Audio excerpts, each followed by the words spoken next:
For anyone listening to you, it seems like almost there is no acknowledgement of the huge public anger that ousted your mother, the decades of repression that burst onto the streets. Your mother's government makes a brutal attempt to suppress that uprising, fails. She has to leave the country. No remorse for any of that? If you've listened to my statements online, I have said again and again, the Awami League mishandled the protests. Our government mishandled the protests.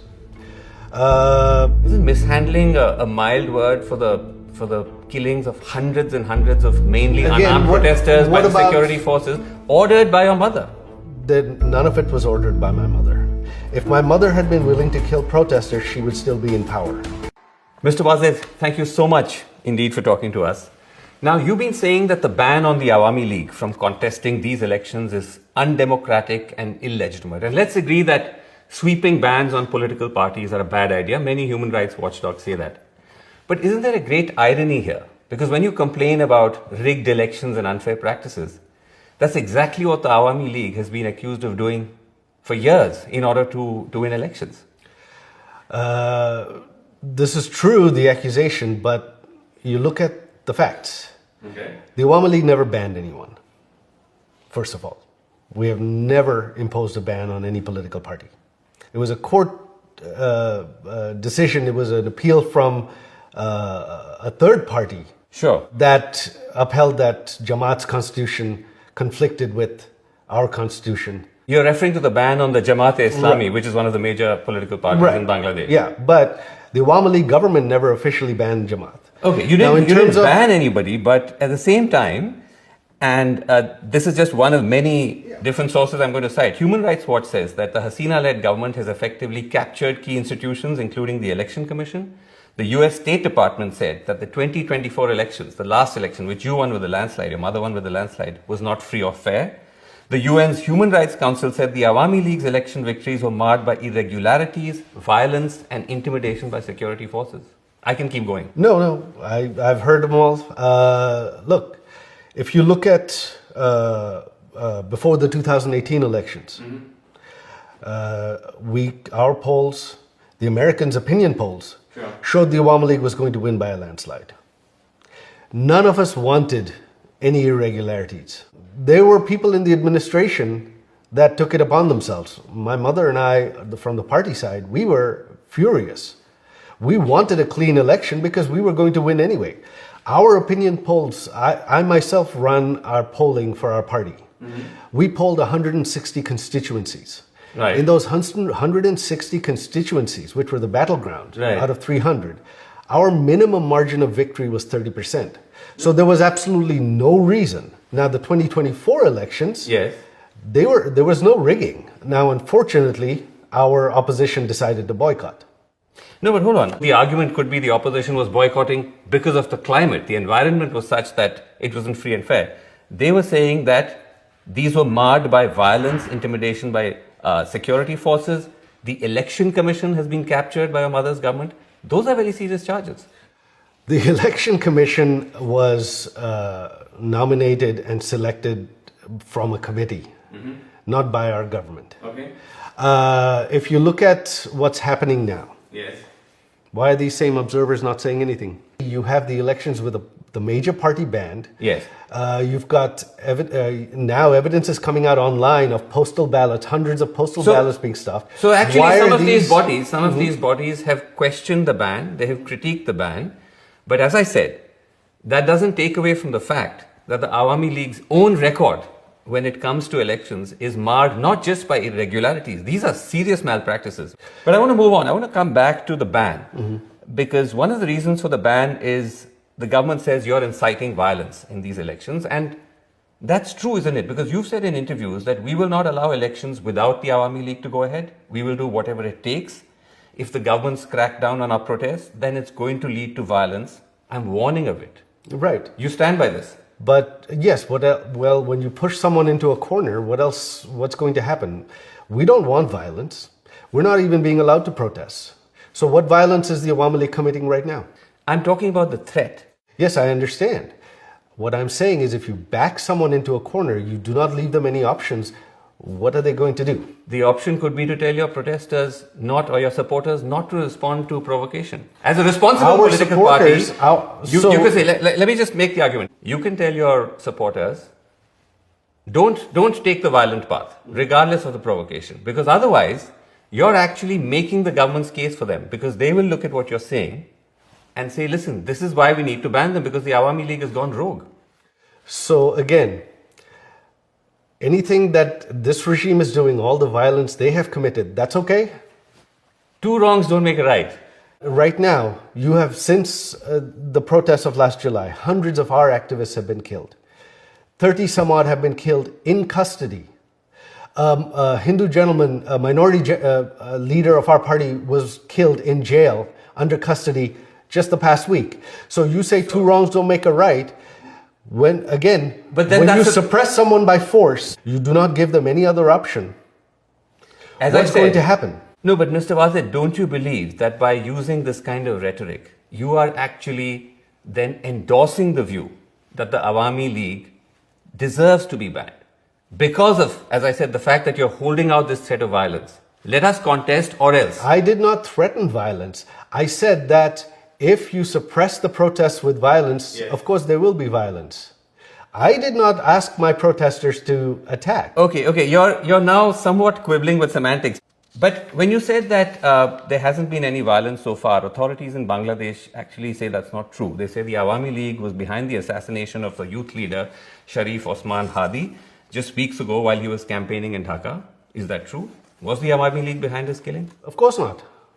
Look, if we had the ability to conduct killings in Bangladesh right now, you think this regime would still be standing? No. Right now, the Awami League, we do not have the violent personnel, if you will, that perhaps some other organizations have. Not according to the police in They're Dhaka. They blaming said the everything. shooter, if I can just finish, the shooter was directly involved with the student wing of the Awami League, the Chhatra League. They say that Hadi was killed because he was an outspoken critic of your party. It was an act of political vendetta. I don't know who the shooter is. There have been many names that have been floated. They have named so many people who have nothing to do with it. As far as our student wing was concerned, there were so many young people involved with it, especially when we were in government. Was he really involved? How involved was he? Did he hold a post? They're pinning the blame on everything to the Awami League. But it's a fair assumption to make, isn't it, Mr. Wazir? Because on one hand, you say that there is the possibility of violence, the threat of violence, and then you actually do have an actual act of violence. My threat of violence is from So the protests. dots do get joined. No, they don't actually. I don't see how. Again, do you see the Awami League even out on the streets in Bangladesh? That's not even happening. We have tens of thousands behind bars. Every time we've tried to protest, they've just arrested everybody. Okay. So the Awami League is not involved in any violence whatsoever. Our campaign now is asking people not to vote in these rigged elections. That's Okay, what we're but- doing. Okay, but let me ask you this. For anyone listening to you, it seems like almost there is no acknowledgement of the huge public anger that ousted your mother, the decades of repression that burst onto the streets. Your mother's government makes a brutal attempt to suppress that uprising, fails. She has to leave the country. No remorse for any of that? That is not true. If you've listened to my statements online, I have said again and again, the Awami League mishandled the protests. Our government mishandled the protests. Isn't mishandling a mild word for the killings of hundreds and hundreds of mainly Again, unarmed what- protesters by what the about- security forces, ordered by your mother? Then none of it was ordered by my mother. If my mother had been willing to kill protesters, she would still be in power. You look at what's happening in Iran right now. Are they able to do anything? No. My mother's statement Yes. again and again, and to me, my conversation that day was, they're marching on the Prime Minister's residence. Our special security force and the Prime Minister's guards are ready to defend her. But if that happens, hundreds will die. I don't want their blood on my hands. That is what my mother said. During that time, hundreds of police officers were killed. Hundreds of our activists were killed as well. This regime actually granted immunity to the protesters for the killings of. Let's stay away from this regime for a second, because when you say your mother didn't give the instructions, you saw the Al Jazeera reporting on it, the BBC reporting on it, the recordings that were there. Yes, If I can just finish, where your mother can be heard saying she's cleared the use of lethal force against the protesters. She says, I've issued an open order. Now they will use lethal weapons, shoot wherever they find them. No, that is actually, both Al Jazeera and BBC have taken that clip out of context. I have put that full clip on my Facebook page. She says she orders for the arrests of protesters and lethal force to protect property and life against militants. There were militants involved in it. There are videos online of civilians with weapons. Hold on, but if I can military just come in on the clip though, because I've heard you say this in other interviews, Yeah. that you put the full clip on your social media pages. We looked, we scoured your social media pages, we couldn't find any such clip. That is strange. So, So would you be prepared to share that with us? of course, I'll put it back up. Okay, Several but- clips have been taken down, and I'll tell you why. Okay, but when you say that she was issuing an order about property, that doesn't seem to be what she said. When she says, I've issued an open order, now they will use lethal weapons, shoot wherever they find them. That seems like a very broad-based instruction. But that is for violent protesters, armed protesters, terrorists, not for unarmed protesters. Now, so in any country, Yes. would the government? What happens if there are armed protesters shooting at people and shooting at police? What would they So, do? Mr. Wazir, you talk about armed protesters, you talk about terrorists. Look at the sort of people who've been shot and killed. Abu Saeed, 25-year-old college student, unarmed, shot point blank by the police. His killing was caught on camera, went viral. Is he an extremist? Zobaid Hossein Iman, 12 years old. He was shot in the head by security forces firing from a helicopter. Mir Rahman Mugdo, also 25, also a student, also unarmed, shot dead by the police while distributing water to protesters. Are these extremists? It was a very violent situation. There were police officers who used excessive force. Our government suspended many police officers during that time. We formed a judicial committee to investigate.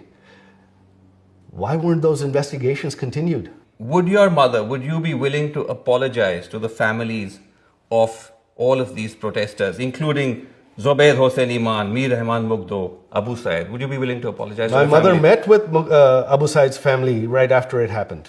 She already met with them. Okay.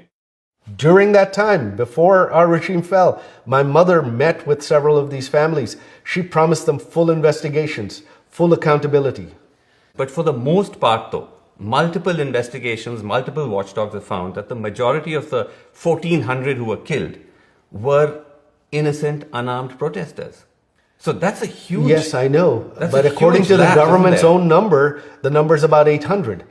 Which is also a big number. I understand, but the 1,400 number comes from until August 15th. Our government fell on August 5th. Who killed the people from August 5th to 15th?